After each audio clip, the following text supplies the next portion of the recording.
Domovina uvijek misli na svoje borce i brine se za njih. Po želji poglavnikove obitelji, koja je uvijek prva u ljubavi, brizi i radu za hrabre naše branitelje i graditelje mira, članice ženske lože ustaškog pokreta se na bojnim položajima.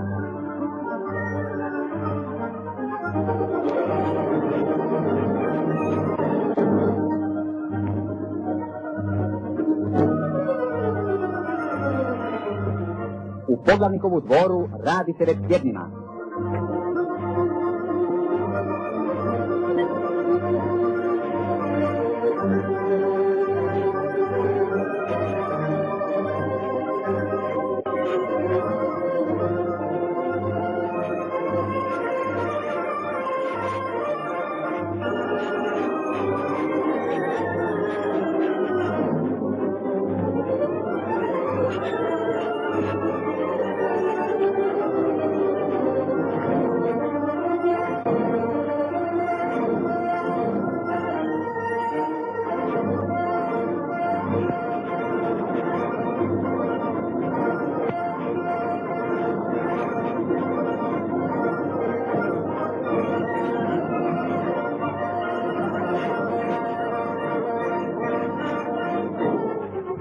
Posebnom ljubavi spremaju se tisuće omota za borce na istočnom bojištu.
Mornari za svoje drugove na Azovskom moru.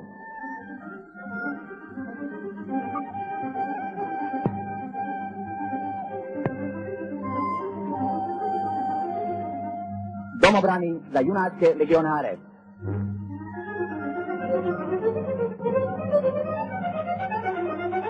Zrakoplovci za naše proslavljene junake zraka.